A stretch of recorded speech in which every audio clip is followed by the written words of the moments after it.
Assalamualaikum warahmatullahi wabarakatuh. Perkenalkan, nama saya Muhammad Altaf. Di sini saya akan menceritakan tentang perjuangan Gatot Mangkupraja sebagai tokoh Muhammadiyah.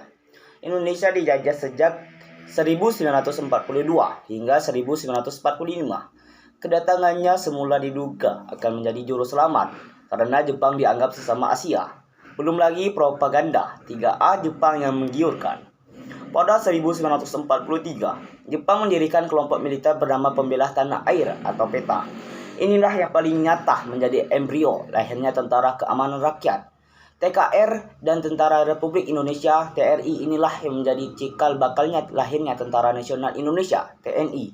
Meski disebut-sebut didirikan oleh Jepang, tapi tidak ditampilkan bahwa inisiator PETA adalah seorang bumi putra bernama Raden Gatot Mangkupraja. Pendirian PETA yang diinisiasi oleh Gatot Mangkupraja ini diiyahkan oleh Jepang karena Jepang membutuhkan bantuan bala tentara untuk peperangan Asia Timur Raya. PETA menarik perhatian banyak bumi putra, bahkan dikabarkan berdasarkan rilis Museum Penerangan Kemenkominfo RI, anggota PETA pernah mencapai jumlah 38.000 orang yang terbagi dalam 69 batalion. Hebatnya jumlah tersebut 4 kali lebih banyak dari kekuatan tempur milik Jepang di Asia Timur sana. PETA inilah yang kemudian melakukan sejumlah perlawanan terhadap Jepang, seperti yang terjadi di Blitar yang dikomandoi oleh Supriyadi. Siapa Gatot Mangkupraja? Jika kita berziarah ke makam Raden Gatot Mangkupraja di Bandung, akan kita temui di batu nisannya bertuliskan Perintis Kemerdekaan Republik Indonesia, Bapak Tentara Sukarela Pembela Tanah Air. Gatotlah pendiri PETA. Ia merupakan putra dari Dokter pertama Sumedang, Dr. Soleh Mangkupraja. Gatot diketahui lahir di Sumedang 15 Desember tahun 1898. Terkait inisiasi Gatot untuk mendirikan PETA sungguh menggetarkan. Bagaimana tidak? Gatot mengirim surat permohonan pendirian PETA kepada Jepang dengan membubuhkan cap darah. Surat tersebut dikirim Gatot pada 7 September tahun 1943. Bubuhan cap darah tersebut untuk menunjukkan keseriusan Gatot untuk mendirikan tentara rakyat tersebut. Akhirnya, ulama dan rakyat pun mendukung ini tahun 1943.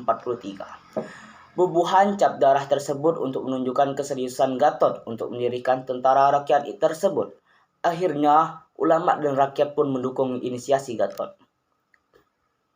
Jepang pun mengamini inisial Raden Gatot Mangkupraja. Secara Jepang memang membutuhkan bala tentara tambahan perang Asia dan juga menjaga Indonesia untuk antisipasi sekutu datang ke tanah air.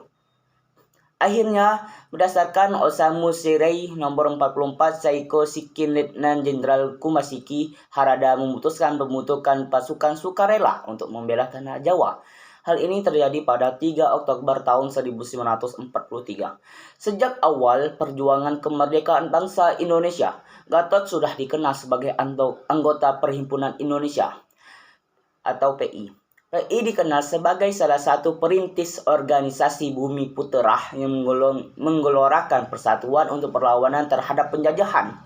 Gatot juga merupakan angkatan pertama Partai Nasional Indonesia PNI yang didirikan oleh Bung Karno pada 1927. Bahkan karena PNI inilah Gatot sempat dipenjarakan bersama Soekarno pada petinggi PNI lainnya.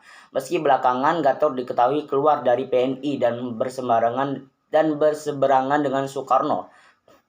Gatot merupakan tokoh Muhammadiyah yang juga pernah berhimpunan di Laskar Hizbullah. Laskar ini merupakan tempat berkumpulnya pemuda muslim, santri, ulama, dan kiai yang bergerilya melawan penjajahan Belanda yang datang kembali setelah Indonesia merdeka.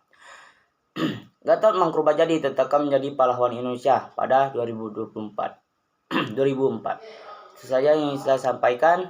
Mohon maaf ada salah kata. Wabillahi taufiq wal hidayah. Wassalamualaikum warahmatullahi wabarakatuh.